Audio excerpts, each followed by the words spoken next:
অরিন্দম ভট্টাচার্যের কলমে আজকের গল্প কুরুক্ষেত্রের পরে। দ্রৌপদী বসেছিলেন হস্তিনাপুরের মহল থেকে কিছুটা দূরে, এক ধূলিমাখা প্রান্তরে একা। যুদ্ধ শেষ হয়েছে, কুরুক্ষেত্র শ্মশানে পরিণত। ভাইদের হারানোর বেদনা নিয়ে সৎকারের কাজ করছে পাণ্ডবরা, কিন্তু দ্রৌপদীর মনে শান্তি নেই।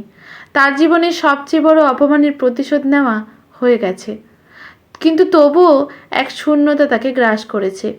যুদ্ধের আগে হস্তিনাপুর রাজসভায় সেই লজ্জাজনক ঘটনার কথা মনে পড়ল তার।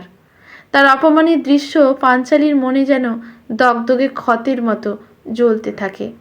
এত প্রাণের বিনিময়ে যদি এ প্রতিশোধ নিতে হলো, তবে তা সঠিক হলো?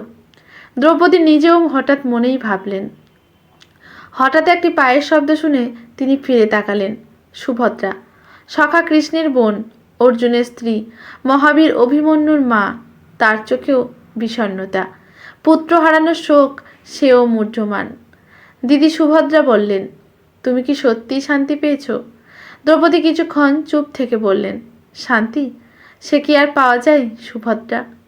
আমার অপমানের জন্য কুরুক্ষেত্রের যে ভয়ঙ্কর যুদ্ধ হলো, তা কি আদৌ সবার জন্য সঠিক ছিল? দ্রোণাচার্যের ছিল অশ্বত্থামা, কর্ণ, দুর্যোধন, সবাই কি একা আমার শপথের জন্যই মরল? এই যুদ্ধ কি শুধুই দ্রৌপদীর জয়ের জন্যই হলো? সুভদ্রা কিচ্ছু বললেন না। তিনি বুঝতে পারছিলেন দ্রৌপদীর মনের লড়াইটা কুরুক্ষেত্রের যুদ্ধের চেয়েও কঠিন। আমার স্বামীদের ক্ষমতা ফিরেছে, তারা রাজ্য পেয়েছে, কিন্তু আমি হারিয়েছি আমার ভাই, আমার পুত্র, সকলকে। আমার সন্তানদের মৃত্যুর শোক আমি কখনো ভুলতে পারবো না সুভদ্রা। দ্রৌপদী আবার বললেন। সুভদ্রা একটু থেমে বললেন, তবে কি দিদি তুমি মনে করো যে অহিংসার পথে এ বিচার সম্ভব ছিল? দ্রৌপদী গভীর দৃষ্টিতে তাকালেন সুভদ্রার দিকে। অহিংসা? তা কখনোই সম্ভব নয় সুভদ্রা। এই সমাজ, এই পৃথিবী শুধু শক্তির ভাষা বোঝে। কিন্তু প্রশ্ন হলো, এই প্রতিশোধ কি সত্যিই আমাকে সেই চরম অপমানের বোঝা থেকে মুক্তি দিল?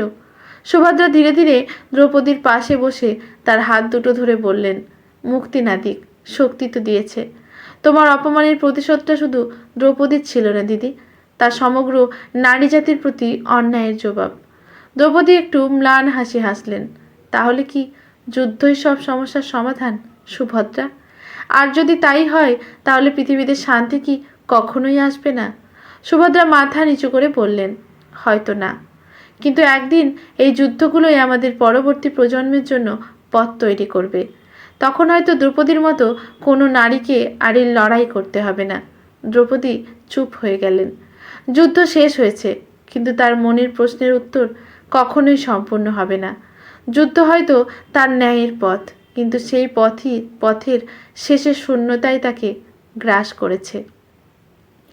আজকের গল্পটি এখানেই সমাপ্ত। ভালো লাগলে লেখকের প্রতি শ্রদ্ধা জানিয়ে একটি কমেন্ট করে যাবেন। ধন্যবাদ।